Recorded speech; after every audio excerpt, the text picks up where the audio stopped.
It's Thursday, 3rd of November. You're listening to the GameGrin GrinCast. Bit of a short episode, I'm unfortunate to say, this evening, but we're still going to have a nice bit of a mini-cast for you. So, join with me this evening is Ace. Hello. And Pushchan, who doesn't really often join the podcast, but welcome.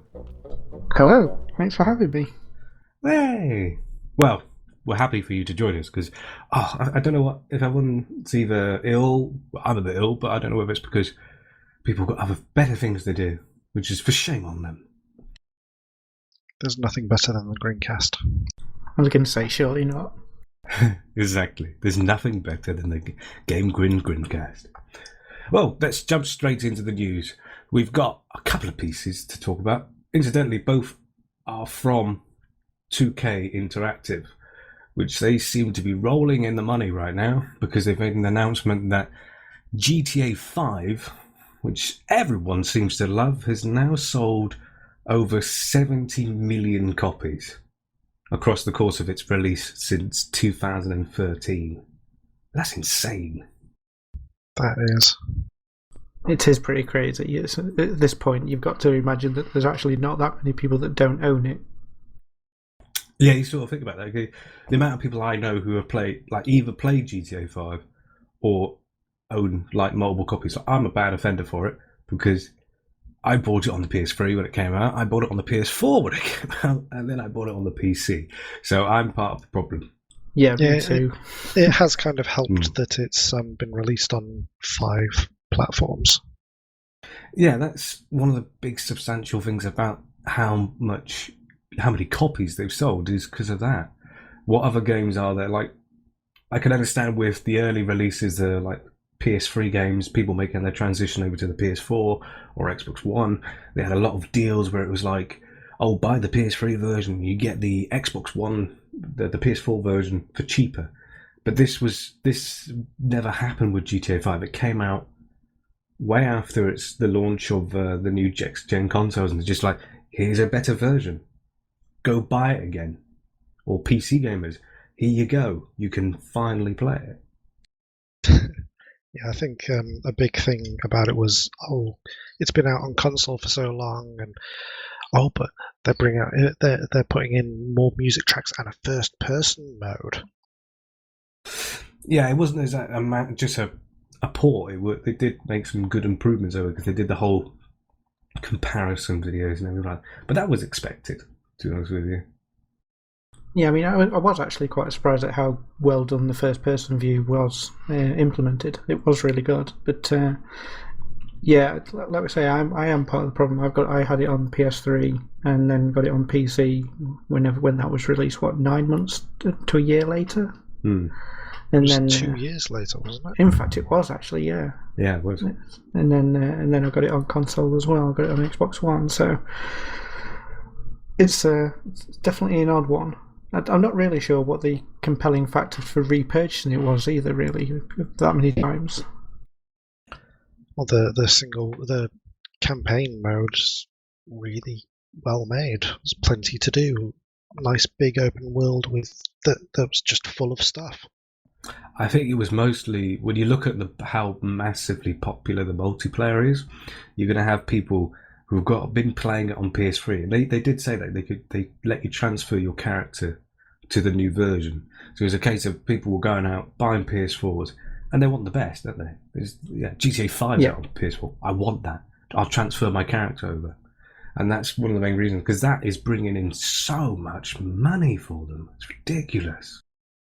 Yeah, I mean, it seems they're going to continue that style of thing with the new Red Dead as well, with them registering Red Dead Online, which makes it seem like they're going to carry on that platform going forward. Yeah.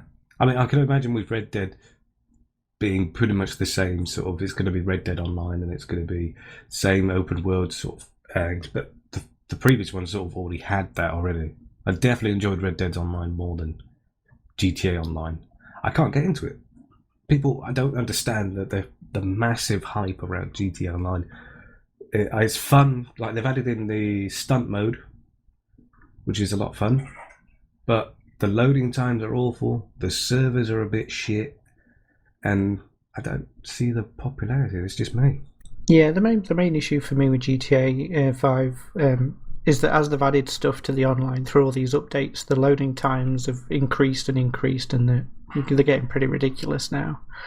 And it's also weirdly balanced. It's like to actually afford anything, if you were to just do basic in-game activities, it would take you forever. So they really are relying on people using the microtransactions to do things in a timely manner, at least.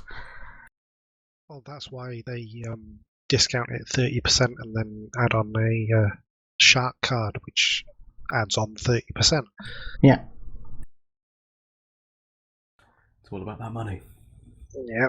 According to Steam charts, there's 50,000 people playing it at the moment on PC. Yeah, I mean, it's a really funny game as well, because it's really fun just to mess about with your friends, and some of the activities are good, but playing that game individually, it's not really very fun at all. It's definitely a game where you have to play with others, preferably people you know, because otherwise it can be pretty grating. Yeah, my wife has she because it was on sale. She bought it for the PC because she got herself a gaming PC, and she went on the online for a bit, and I sat and saw her sitting waiting for it to load for ages, and then someone she's in it for 30 seconds, and someone runs up behind her and clubs her to death. Yeah, that sort of thing is part of the game, and it's part of its appeal, but it's also not very friendly. It doesn't introduce you into the setting very well. It just kind of dumps you there, and then you're basically left to be griefed. Well, after that, she was then running away from this same person after she respawned, and eventually got clubbed to death again. See, it's so realistic though, isn't it? You do crime and you get clubbed to death by other criminals. Exactly. Well, it's that sense of escape. It's like with any game. The one thing I quite enjoyed, that's one of the main factors of me buying the PC version, was because of the mods. I don't think I've actually properly played, since only the PC version, properly played the story. As soon as I got it installed, I delved straight into the mods. I played a little bit of the multiplayer to see how well it performed, but it was mods all the way. What are some of the good mods? I've just been pissing about with, so there's some really good ones, like Zombie one, obviously, straight up, is one of the most popular, most searched for mods. It just essentially turns all the NPCs into drones that will try and attack you. You can mod it so you can change your model as well. You can play all the animals, and you can just piss about, so you can run around as like a horse, wolf. If you wanted to, you could turn into a whale and try and roll about ridiculously. Yeah, I mean, there's some pretty good rebalancing mods. There's a couple of really good crime rebalances, and there's also a couple of mods that are very similar to ones that existed for San Andreas, where they let you play as the police and actually add lots of side mission-y type stuff where you can basically roleplay as a police officer. Oh, yeah. Funny you should mention San Andreas. I'm looking at a mod site, and there's this one, Home Invasion. It sets several homes so that you can go in and rob them, like you could in San Andreas. That's pretty good. Yeah. Brilliant. Yeah, I know. As I said, there's loads of job mods as well, so you can, if you can be a cop, or you can be a SWAT. A SWAT. There's so a lot. Yeah, as Pew said, there's quite a few rebalancing one. There's one which actually adds in a 6-star rating into it, where the military actually goes for you, because they sort of changed it. Yeah, like the older entries where they actually had 6 wanted levels. Yeah, see, by that point you get to 5 stars, and if you were trying to, you had to do proper all-out rampaging to get it to hit to 6. But once you hit the 6, you would have the whole military. So then you can get a tank grab a tank and just mow people down. Or you could cheat. I suppose you could cheat. Is GTA 5 still got cheat codes in it, doesn't it? It does, yeah. There's also trainer mods that you can download. Oh, trainer mods, yeah. That doesn't surprise me at all. That's pretty much what the mod that lets you change your character. You can sort of spawn in any vehicle, any weapon, anything like that, if you wanted to. But yeah, it does. Tramp female. That's one of them. But yeah, it does. It has cheat codes via the phone numbers, like in GTA 4, where you can summon specific vehicles and weapons and that kind of thing. You could even be the Bigfoot. Yeah, who doesn't want to be Bigfoot? I just sent you a link to an image of it. Hey, it's a nice little screenshot of Bigfoot. Well, there was actually a hidden Easter egg in the main campaign. Like in one of the missions, if you had like a heat vision or like night vision on your rifle, and if you stared at a certain point with it turned on, you would see him appear and then sort of disappear. And you're like, what the fuck? That sounds like the old nude cheats for Tomb Raider. Oh, if you do this and that, real, do a honestly. backflip. I'm pretty sure. Actually, I'm pretty sure there is actually a side mission where you find him. If you find Bigfoot, and it's a guy dressed up in a costume. Yeah, there is towards the end. I can't remember. Yeah. I want to say it was one of Franklin's last missions, but I can't actually remember off the top of my head. The game's got loads of freaks, strangers and freaks in it, which is taken from Red Dead Redemption. And it's just literally a case you just sort of do these side missions and you just find out it's a guy dressed up. And you're just like, oh, I'm going to kill you now. Because it's GTA. Right, we've kind of gone off track onto how great GTA 5 is. Well, in keeping with the open world frenzy of fun, of killing and do whatever, and keeping with Take-Two, they've also announced that Mafia 3 is their fastest selling game ever, which is quite surprising, really, considering the reception. Although I don't know a huge much about it. Whenever I look online, I see YouTube videos I look on Reddit, I just see people like posting GIFs or clips of how buggy and terrible Mafia 3 is, and it's really off-putting. But then I've also heard responses of that the story is impressive. It's really well written and acted. But yes, the story is genuinely fantastic. It's well acted. The graphics in the cutscenes are great. It's written very well. I don't know how much detail you want me to go into to avoid spoilers. Well, you've been having a good time with it, at least, I suppose. But you've said it's a bit repetitive. Yes, the first couple of hours as an amazing game with this story of betrayal, and most of the story is told through. It's like a documentary. Someone's got all this archival footage, and they're interviewing people who are around in the 60s in New Bordeaux. But then after about the 2-hour mark, you start repeating missions, but for different people. You've got to interrogate these people, then kill these people, then destroy this, then kill that person, Right. and repeat. Yeah, I've seen a lot of that with a lot of people just saying missions like interrogate this person or kill this person or fuck up this store or some bollocks like that. Yeah, that's right. The differences are usually, it's not heroin you're messing up this time, it's cocaine. Oh, goody. But you're still destroying the drug production, and it's basically just a reskinned mission. And at that point, you're basically doing the same things, just with different objectives. That's right, and the guards are usually in exactly the same patterns. Yeah, but are they optional though? Are they actually part of the story missions you've got to do? you have got to kill these people to take over their operations, so that you are running New Bordeaux by the end of the game to kill the big crime boss at the end.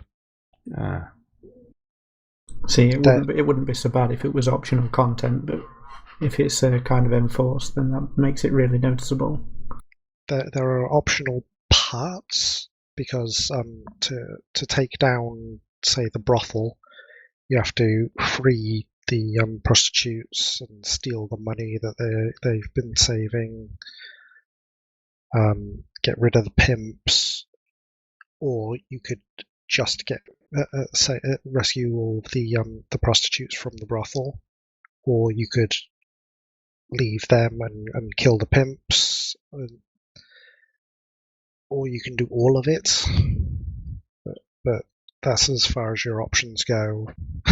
You have to get their total income down to zero somehow. Yeah, it does sound a bit tedious, to be fair. Which is a real shame, to be honest with you. Because I love the first two. The first two are really good. Didn't play the first one as much as the second one. The second one's brilliant. Yeah, I remember really enjoying Mafia 2. Honestly, I only got a few missions into that. All the driving on the snow annoyed me. The driving wasn't the best, but it was still really enjoyable. I mean, you can even do a cruise control on it. And just coast away. Yeah, the weird thing with Mafia 2 was that it's quite a linear game. It was an open world, but it didn't really need to be an open world. Yeah, you needed the open world when you're running from the cops, but other than that. But the open world for Mafia 3 is not well utilised. It's a lot of driving by yourself, listening to the radio from one end of the city to the other end. And usually it's only just to deliver a message that you could have called them up for. And then the next thing probably sends you all the way back to the other end. Usually, yeah. Oh dear. They also have this Ubisoft-esque thing where you break into the telephone cabinets and plant a bug. So you've hacked that area, and it highlights enemies on your radar and collectibles. So it's the 2K version of Towers. Yes, exactly. Oh, I don't like. No wonder Ubidum loved it so much. Jeez, I hate the concept of that. That's what worries me about Watch Dogs 2 when that comes out. That's just going to be another. Okay, because oddly enough, Watch Dogs 2 looks quite good. It really does. It really does look like a big improvement on the original, which in itself wasn't a bad game. It's just it wasn't revolutionary anyway. Well, Watch Dogs 1 had a very well utilised open world. There were lots of activities and things to find. Obviously, it doesn't hold a candle to GTA 5, but it was a functional city that, unlike Mafia 3. Yeah, exactly. It's some sort. The problem with Watch Dogs is a lot of it was because of the bullshots and the bullshitting videos. Yeah, that's right, yeah. Yes, and for the first 48 hours, the servers went down and nobody could get on the single player. It's just ridiculous. Yeah. Just a case of lovely, awesome, false advertising from Ubisoft, but they're probably not going to change because they've done it with everything. But speaking of false advertising, though, Steam have made some changes to their store. Yeah, and enforcing the use of actual screenshots. That's right. They don't want any more bullshots, which is great to be considering, because there's a lot of times where I look at games and you think, oh, that looks really good, but you play it and you think, oh, hang on a minute, that's shit. So it's a good thing, bad thing? It's got to be a good thing. When are they enforcing this? Apparently, according to what I'm reading here, it's not going to be. Well, it's not. It doesn't look like it's going to be implemented as of yet. But I think it's going to be a case of all future Steam store items are going to be basically enforced with it. Interesting. So if any upcoming new games come out or anything like that, you are not allowed to use concept art or like CGI screenshots from a trailer. It has to be actual in-game screenshots. And oddly enough, one of the reasons behind it was because of the UK's Advertising Standard Authority doing an investigation on No Man's Sky. Yeah, I was going to say, isn't it because of the No Man's Sky thing? Mm-hmm. Because of the misleading marketing used on the Steam store page, as well as complaints from obviously people saying it looks nothing like the pictures, essentially. Yeah, I mean, the UI in the screenshots was from an older beta build. It was from the one that they showed at the previous E3, which the interface looks totally different in the final game. For the most part, though, I thought the planets and the life, apart from the giant brachiosaur type thing, was mostly representative. It was still a bit deceiving, though, overall. It is still today deceiving because they've still got the exact same screenshots. Yeah, I think it's part of the new Discovery Update 2.0, which is going to be coming out in the next couple of weeks. So it's something they're basically to implement eventually. They're slowly working towards improving themselves, but it all depends on how well Steam's lovely, isn't it? Everyone loves Steam.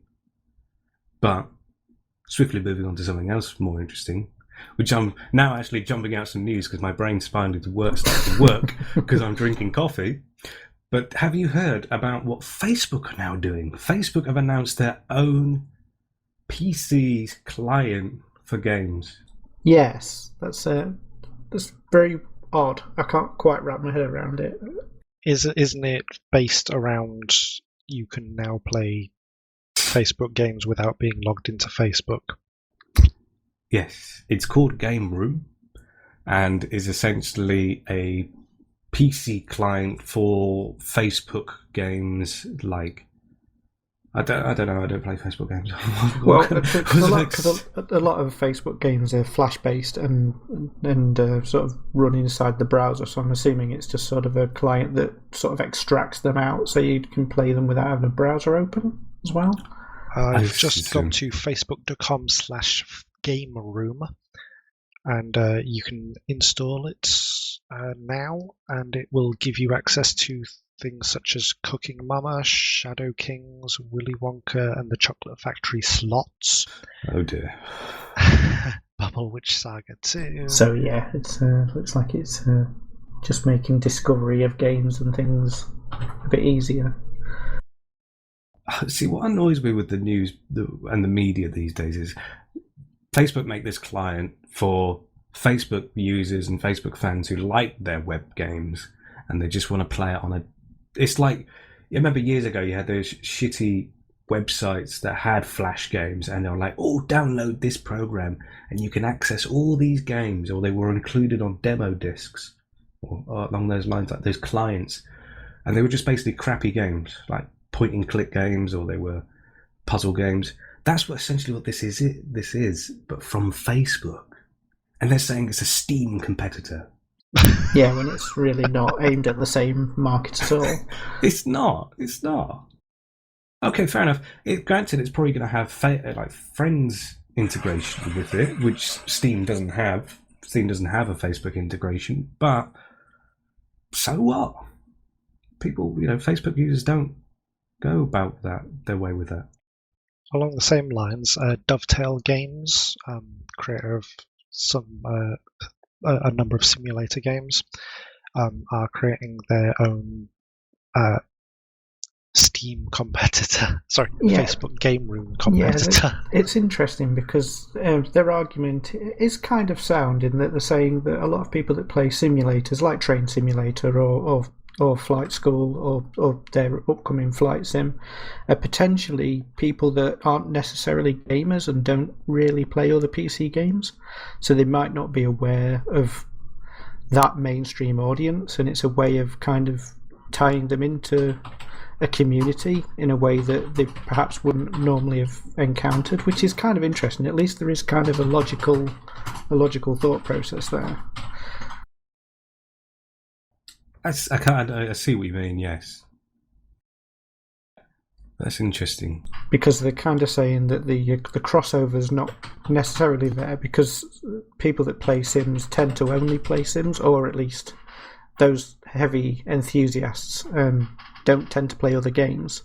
So having a place where they can meet other simulation users is a different prospect than just using Steam.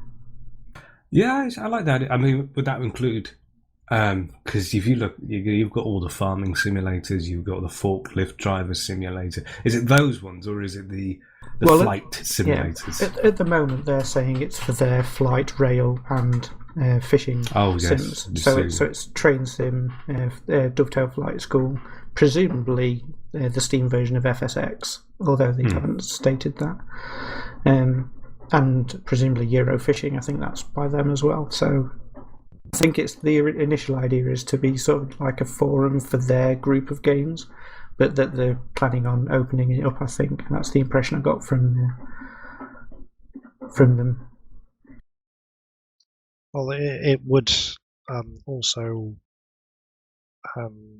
help them retain more of the profits. Yes, there is that, because they won't have to give the 30% or whatever it is that they have to pay through for DLC sales.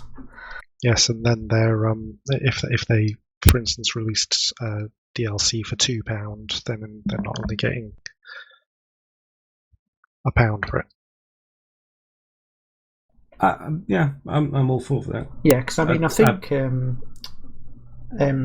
DCS World, the flight sim, they do a thing where you can buy DLC on Steam or from their own website. But if you buy it from their own website, you also get it on Steam, but that's not vice versa. If you buy Steam DLC, you can't actually play it on the non-Steam version, which is kind of weird. But I imagine it's to avoid they're going to be a similar situation with the Dovetail stuff, maybe. I mean, there is a massive community of sim fans of trading the trains and the planes. I mean, I actually, a few years ago, I applied for a job at a business that actually publishes these training games, these train games and these plane games, and it was basically building patches for them. But it blew my mind of how, because they were telling me about our community's huge, we've got fans, we've got forums, but they actually speak with the community, and they were saying what they take the feedback, they take so much feedback from the community. That's why there's so many variations of these games, and the community works to patch in and mod. So it's fascinating. I was like, who would have thought a game where you just drive a train would be that popular among people? Well, it's a funny thing. Simulators, especially ones that are more serious, are kind of interesting in that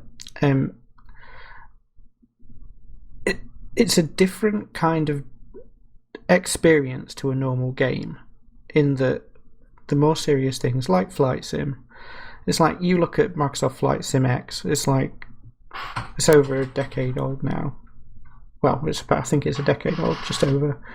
And it's still having mods and new planes and new terrain and new add-ons all the time. It's it's difficult to find many other games that have that level of support, and especially for a non-mainstream game, it's they're definitely a dedicated bunch of folks that play those things. Yeah, you should see the amount of DLC that's available for Train Simulator 2017, for instance. There's literally hundreds of them. Yes, if you add them all up, I think it comes into the many thousands pounds. 3,579 and 29 pence. Someone will buy it. Someone's probably either bought the whole pack or has, over the course of them being released, has bought them. without a doubt. Yep, no doubt. The only simulator games that make, apart from the stupid ones like Goat Simulator and the satire ones, the genuine ones that sort of confuse me and sort of throw me off. It's like when we were in Germany, we were looking all around the games there, and the Germans, they love their simulator games. You've got things like Forklift Driver Simulator, and there's like Police Simulator and Fireman Simulator, but Forklift Driver, Tractor Simulator. It's kind of funny.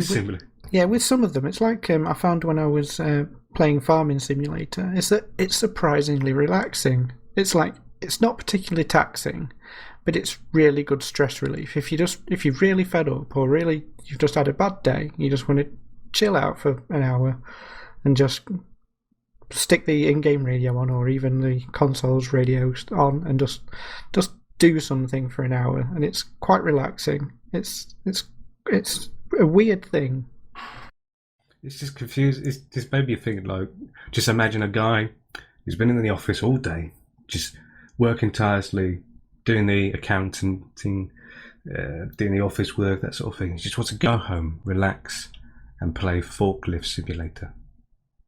But then there's another scenario where there's a forklift driver who's like, he's been driving around a forklift, moving this and that. He just wants to go home, relax, and play Office Simulator. yeah. It's like, obviously the best forklift simulator is still the forklift minigame in Shenmue, the original. Oh god, yeah, I remember that. But that was interspersed with forklift racing to add some excitement. I went to Hong Kong with so much money for Shenmue 2, and then it gets stolen within 30 seconds. Yeah, I always thought that was a great little touch, that you spent all this time earning all this money and we're just going to take it off you. Yeah, the whole reason I earned all that money was because I'd read your save can carry over. Oh, great, I'll take so much money and I'll be so rich, and where's all my money? That's what they call great game design. That's why you're getting a third game. After all these years, I just hope it's good. Yeah. Better late than never. So here's something I wanted to bring up really quickly. I've just been reading it now, going back to sort of like game clients and things like that. Any you guys had an experience with the Windows 10 store? Yes. No. It's awful. It's not great, no. No. I own, because I have Gears of War 4, and it uses the Windows Store, and it's terrible. It's like there's no exe, so when I do want to add or make changes to it, it just doesn't recognize it in like DX Overdriver. Anyway, there's been an announcement made with the new Call of Duty. Oh, I've just seen this. Yes. Well excited for everyone. They certainly are. Not for Infinite Warfare, but for the Modern Warfare remaster. But for those on the PC, because there's still PC gamers of Call of Duty these days, if you were to buy it on the Windows 10 store, you will be locked in to that community only.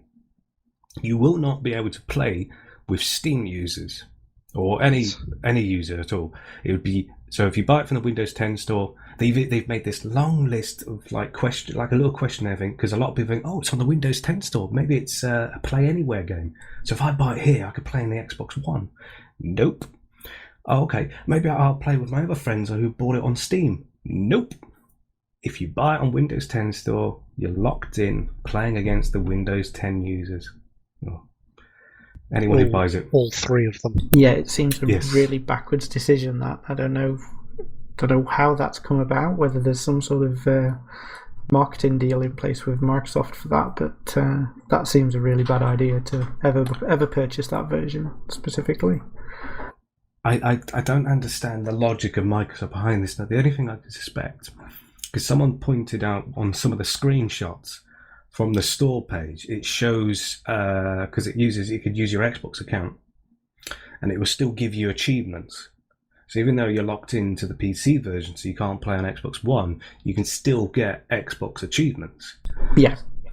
So they've basically making you use your gamer tag, or make you create a gamer tag, instead of your Steam ID, and then you're only playing against others who have bought that version because Microsoft. It's weird.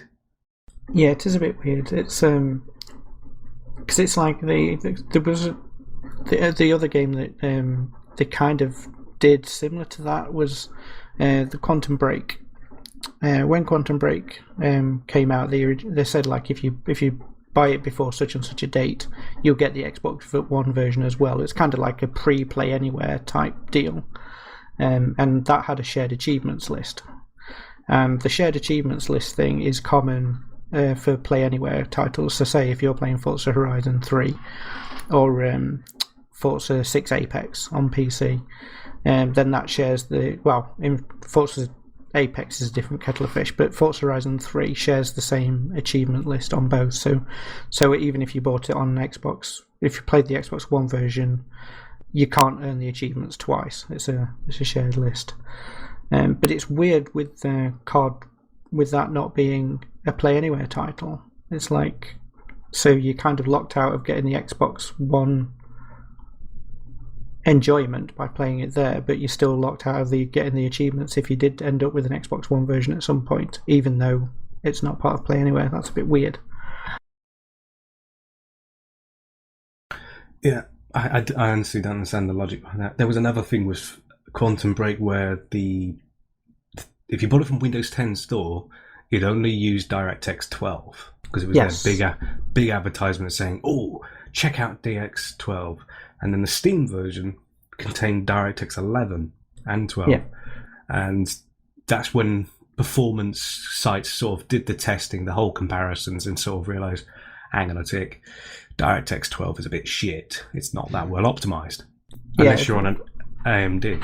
Yeah, the port was much better for most systems, but Remedy did kind of come out and say that's because they just had more experience with DX11, so it felt more familiar for doing the port, and it shouldn't be seen as a slight on DX12. But all in all, DX12 performance has been pretty lackluster, unless, like you say, you're on AMD hardware, where they definitely take more advantage of it. Yeah, that's the biggest thing I've noticed as well with Battlefield 1, for example. That's got an option to let you play in DX12, and it's not that great. It's very strange how it affects NVIDIA cards. It just does not give you any performance boost on NVIDIA. But if you're using AMD, then AMD does see a bit of a significant boost, maybe about 5 to 10% boost. Processor doesn't matter. No, that's it. Yeah, all exciting and very stupid of Microsoft. But that could be a future of something. If they're trying to do that with one of the biggest name going console games going, well, Call of Duty is not exactly that big on PC anymore. But if they're going to do that, what's going to happen next? If they start trying to do with this ecosystem, their own ecosystem with these other games as well, multiplayer games, if they start bringing them to the Windows Store, they're just going to screw themselves out. It's also going to add a ton of confusion for users who just buy a game on X Store and then can't understand why they can't play with the mate who's also got it on whichever on the other platform, and there's no obvious reason to lock them out. So you're just going to get a lot of support requests from angry people. Yes, I'd imagine within the first couple of months you're going to get a lot of people complaining, saying, because you're going to have people who play on PC. They're fair enough. Most people would drift towards going it on Steam, or they would probably buy the key off some site, which would be a Steam key. But there would be those out there who would see it on the Windows Store, and they will buy it off the Windows Store without realizing, being none the wiser. And there's likely probably no disclaimer saying, please note that you'll only play with other Windows 10 users. Or even that it specifically means those on Windows 10 Store. It's like, it's a weird situation. It's definitely a minefield, and definitely a bad thing if you're going to start segregating PC player bases. It's not like they're not small enough already for some game types.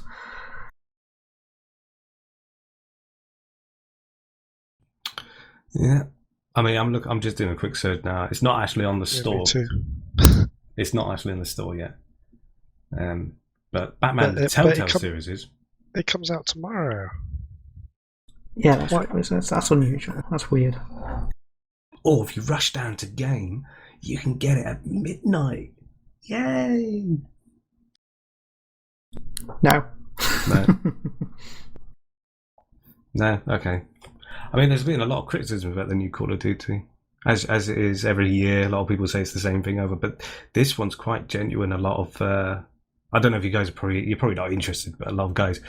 I occasionally, when I get bored, I watch YouTube. I watch some Call of Duty YouTubers, and I've just to see what their feedback is since they had a beta for it, and a lot of them are like, "This is shit. This is not very good at all." Yeah, I think it's a weird time for first-person shooters because Titanfall 2's been pretty much praised across the board for its campaign. Yes. And COD's campaign is being slated from what I've seen so far, and it's just a weird situation. I mean, even Battlefield 1's campaign was kind of praised, even though it's not as great as what it perhaps could have been, but at least it's attempting something different. Yeah, I've enjoyed the Battlefield 1 campaign. I've only done the first couple of missions, but the way they've structured it is very, very well done. It's not a full-on campaign. It's sort of just stories. Yeah, it's kind of framed as like mini stories, yeah. And it's quite cleverly well done. Call of Duty is trying to go very stupid with the whole space thing, and then people are making just comparisons to Halo with it, and they're not liking it. We want the boots on the ground sort of thing, but it's like, so what? You've got Call of Duty remastered. Go play that instead. So I'll be very interested to see the player numbers. Well, you have if you've paid over the odds for the limited edition, at least. I'd imagine a lot of people would play. Yeah, I imagine if you're going to pay for it, you're going at launch you're going to pay the extra to get Modern Warfare. Even though I'm still fairly convinced they're going to release it separate at some point. Oh, of course, they're going to take your money first. They're going to make you buy the shit game to get the good stuff. And then sell you some supply crates as well for in-game stuff at the same time. We're not cynical at all. No. But that is odd with... Sorry. You say? No, well, you mentioned the supply crates, and apparently select weapon variants in Infinite Warfare are exclusively unlocked via supply drops. Because of course they are, yeah. Wow. Oh, I didn't actually know that. That's brilliant. Wow. It's funny because I think they kind of stepped away from that with Black Ops 3. It was kind of like that in Advanced Warfare. But I remember in Black Ops 3 you could kind of unlock things at your own pace, and you could actually buy supply drops with in-game currency. Yeah. So it seems like they might have backtracked a little on that and made it more microtransaction-y. That's a bad thing.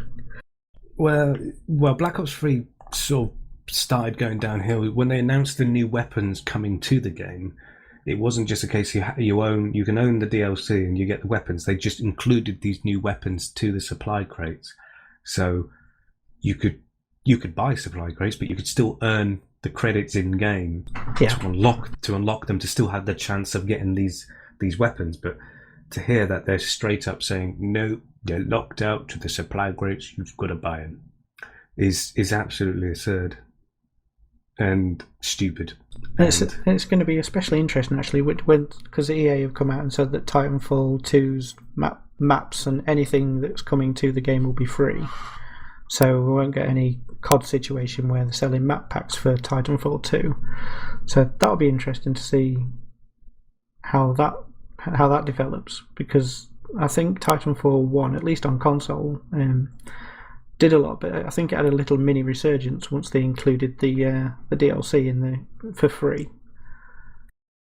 I mean, I've seen people sort of giving their theories behind why EA have released Titanfall 2, because there was an interview that they did with Respawn Entertainment. They asked them, why is it come out? Was this a last minute thing to say release Titanfall 2, in this timescale? And they said, no, we had the release date set in stone for pretty much during its development time, or at least up to a certain point during the development time. This is like 6 to 10 months into development, where they said it's going to be released in October 2016. And it's even with them knowing about Battlefield coming out, and obviously Call of Duty coming out every year in November. But people thinking that EA have done it deliberately to sort of cannibalize sales in a weird sense, so that they know they're going to have people play Battlefield 1 because it's completely different and fresh, but you're also going to have the players out there who are not going to like that. They want the first fast-paced action shooter of Call of Duty. So they're like, right, okay, so if you're not going to enjoy Battlefield 1, play Titanfall 2. So they're having their cake and eating it. Mm. I'd be interested to know how much they're cannibalising their own sales, though, of people that want both but are only going to get one, maybe this side of Christmas. Or yeah, it's a weird decision, but I'd be interested to know the logic behind doing them both so close. I don't think it's going to work. It's not working out for them straight away, because they've had said that the sales haven't been amazingly well, I think. But it's going to be interesting to see what happens after Call of Duty comes out. If they're hoping that with Titanfall coming out beforehand, you've got the people going to Call of Duty, realizing that there's problems with it, or they're not happy with the situation is, they want to try something new. What's available? What's out? Oh, Titanfall 2. I'll go play that, because it's the same sort of, you've still got the same wall running mechanics, you've still got the fast-paced close quarters combat, but you've also got these massive titans that a lot of players are not going to even not have played before, because of it only came out on Xbox One, the first game, and so on. Yeah, that's my opinion. Yeah, I mean, it does make logical sense for that. It'd be interesting to see how it pans out. Plus, Titanfall 2 has an amazing campaign. Oh, don't tell me. I need to play it. I really need to play Titanfall 2. It's only 5 hours long, but it's fantastic from start to finish. That's good to hear. Well, the first one did have the campaign, but considering it's made by the guys who made Call of Duty, actually created it, it sounds promising. It's a good thing to point out. The developers of Respawn Entertainment are actually the team formed by original Infinity Ward members who created the original Call of Duties.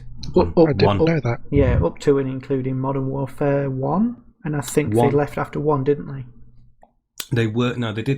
They did 2, but just towards the end of the development of 2, that's when things started kicking off about. They shipped the game off, and then that's when all the hassle about royalties and things like that kicked off. So they sort of still worked on the third one, but didn't. They had to actually bring in a lot of help for the third one. That's why the third one. They kind of started abandoning ship after 2. Yeah, because that's why the third one actually, if I remember right, Modern Warfare 3 was developed by Infinity Ward, Sledgehammer Games, and Raven. All 3 of them worked on it. And then because of Modern Warfare 3 being, obviously, Modern Warfare 3 was one of the best-selling ones out there, and Sledgehammer helped out a lot, they sort of made Sledgehammer their own team and let them work on their own Call of Duty from there on. It's just weird. It's an interesting development, but then it's also funny how this is because of its Call of Duty. Surprisingly enough, a lot of people are praising Raven for their Modern Warfare remaster. Yeah, I've got fond memories of Raven from back in the day with the Soldier of Fortune games and things, so I do like Raven. I loved those. Raven even made the Star Wars Jedi Knight game. They also made Star Wars Elite Forces. Star Trek Elite Forces, even. The Voyager first-person shooter. Oh, I remember that was well good. Yeah. They also made Wolfenstein as well, which was okay. Yeah, not the New Order. They're a great studio. The one before it, and Singularity, which is a fantastic game. Which I've never played. I've always liked the look of it, but I've never got around to playing it. It's like the BioShock game that you've never played. That's the one with some time travel elements, isn't it? Or time skip type stuff.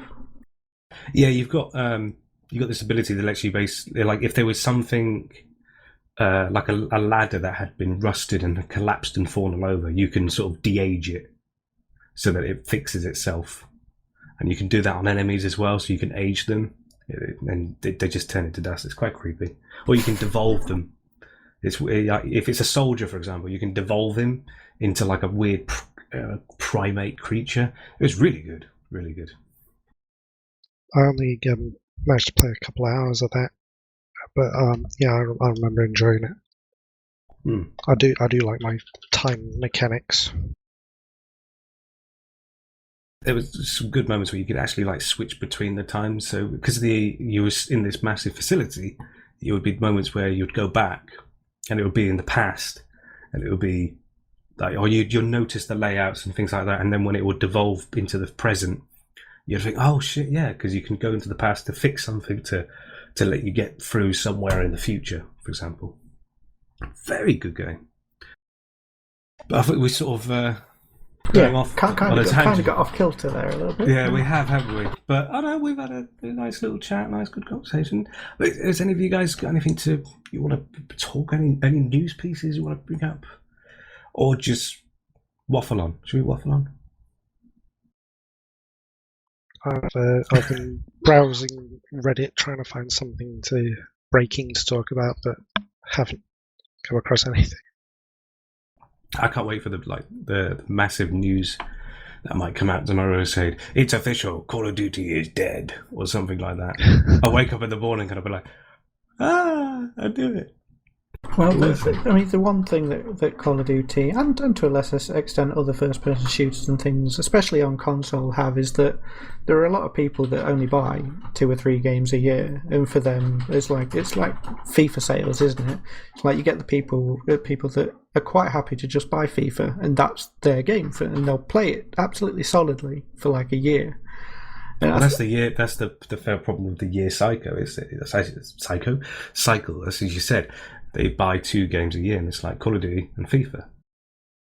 And they're quite happy with that. And I think a lot of the bulk of the sales are probably from those sort of players, and there's absolutely nothing wrong with that. But I think it's definitely the more hardcore gamers, hardcore in quotes, because there's no real such thing. But it's the people that sort of are quite happy to buy a game a month or 2 games a month, that kind of getting sick of it, whereas I think the people that play fewer games get much more enjoyment out of the few games they buy. I also think part of that's because they're less cynical. They're not as jaded because they're not surrounded by gaming media all the time. They're the sort of people who would go into the Windows store and buy Call of Duty. Exactly, and then get upset and whinge at support, justifiably so, that they can't play with their friends. Well, it's just the way the world works. At the end of the day, we're going to be caked and covered in... I know I'm thinking of cake now. Because you took... Cake. Because Ace said had to cake and eat it. What am I doing? Cutting that bit out, I think. Pressing all the That's things. what you Yeah. My brain stopped working all of a sudden. I had loads of tabs open, and I was looking for the correct tab, which I was going to read off, and I just couldn't find it. We could leave that in if you want. Stumbling It's around, alright. hitting all the keys on your keyboard. It's like, what am I doing? But no, we'll leave it at that. That's going to be the end of our show. Not bad. Good little old chat all evening. So, I've been your host, Cam, for this evening, and joined with me has been Ace and Puce-chan. I don't know if you guys want to say good evening, goodbye, or Good evening, bye. Good evening and goodbye. that will do. I was hoping you might actually bring up like the Truman Show. If I don't see you, good evening, good morning, good night. No. Fine, I'm trying to do something cool, but never mind. Nonetheless, you have been listening to the GameGrin GrinCast. For more episodes, visit us on iTunes or www.gamegrid.com alongside the latest news, reviews, and gameplays. You can also check us out on YouTube, where we upload our episodes on there as well at youtube.com/GameGrin.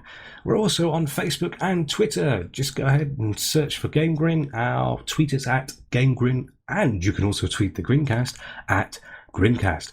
And also be sure to check out our sister site, Game On Mag, for more lovely gaming-related news and articles.